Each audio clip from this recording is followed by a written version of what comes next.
Hürmetli vatandaş, bugünkü leksiyalarına başlayımız.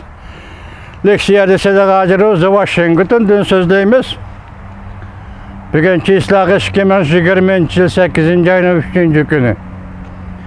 Haftaki Düşenbe vaziyetten eysaq 3 parça Tor filmide oxşaşlı bir haber. Yani Amerika Qo'shma Shtatlarının Beijing'de turuşluq elçixanası mal mülkünü, menkulatlarını setişe başladı.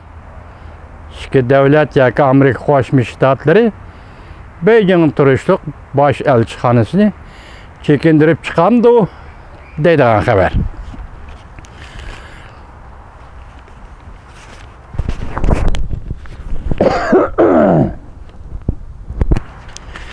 Endiki leksiyanın mavzusu hürmetlik vatandaşımlar. Çünkü Kompartiyası TikTok'tan paydalanıp Amerika'nın hem işlerini kılalaydı. Navarro düşendirip verdi mavzulu haber. 8. ayının 2. günü büyük İrat orbiti ilan kılındı haber. Bundan başlandı.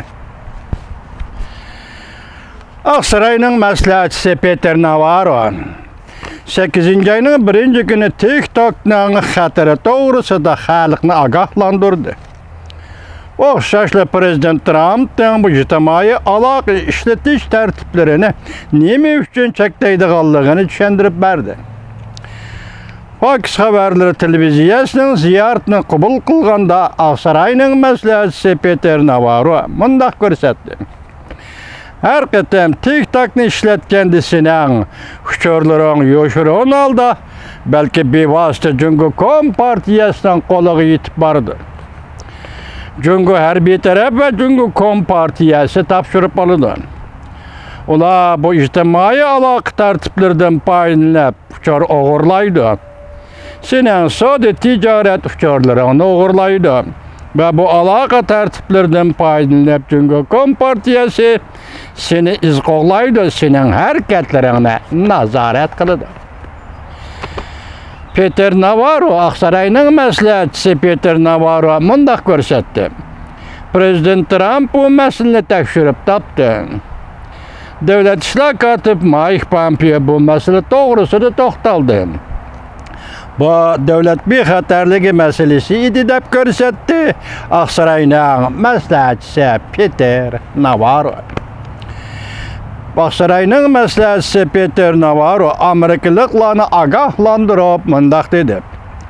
Əgər sizlər TikTok'ni işləsənlər, TikTok'da Prezident Trump'ın taqamaqçı bolğanlığını anlap Prezident Trump'ın bu hərəkətinə qoşulurlar. TikTok Amerika'da yaşla arasında karşı eline vatıdı.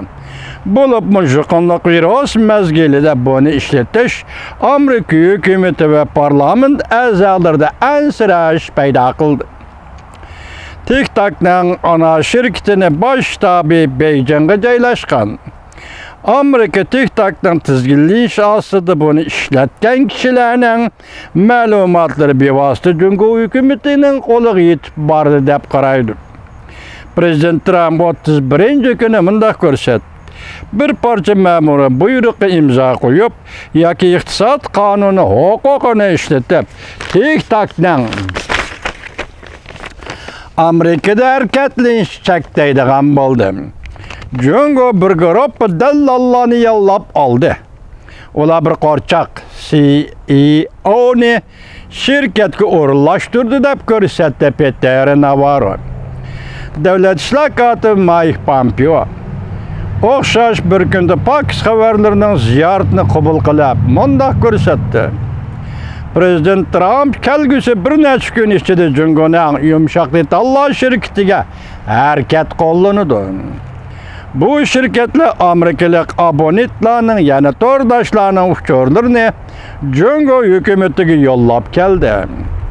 Amerika'nın devlet bir xatar payda kıldı. Ben Amerika'da faaliyet kılıvatkan cüngü şirketlerinin meyli TikTok bolsun, meyli WeChat bolsun, yaki ündidar bolsun, yana başka sanaksız şirketler. Xuddi Aksaray'ın məsləhətçisi Peter Navarro göstərgəndək, bevasitə Cüngo Kompartiyasının və Cüngo'nun bexətərlik orqanlarına yollunudur, dedi Dövlət İşlər katibi Mike Pompeo. Yəni bir xəbər, hörmətli vətəndaş. Cüngo Kompartiyasını 5 qoldək bilidim. Hat qolla arka-arkadan vasıt qollandı mavzulu xəbər 8-ci ayının 2-ci günü Büyük İrat orbiti ilan qılındı. Bu xəbərlə Amerika təşəbbüskarlıq bilən zərbi bir işki başladı, umumyüzlük zərbi bir işki başladı mavzusu da, yəni kiçik mavzusu da mındaq görüsüldü. Bilinbok xəbər qılıb mındaq görüsətdi. Juqumluq viroz partlıqandan keyin Amerika Cüngo'ga köp sahalar boyunca cümleden Hong Kong meselesi, Uyguristan meselesi, yani müstemlik Uyguristan meselesi, pen teknikini sınıp görüşüm meselesi, aklı mülkünü oğurlaşım meselesi sahaları da Cüngo'ga zərbe verdi ve karşılaşına kanaat yaydırdı. Amerika yana Cüngo hərbi tərəf alimlərinin Amerikaya kirişini çəkdi. Cüngo'nun muhbirlərini Amerikadan qovlab çıxardı. Cüngo'ya tayin edib, qilishni azaltdı.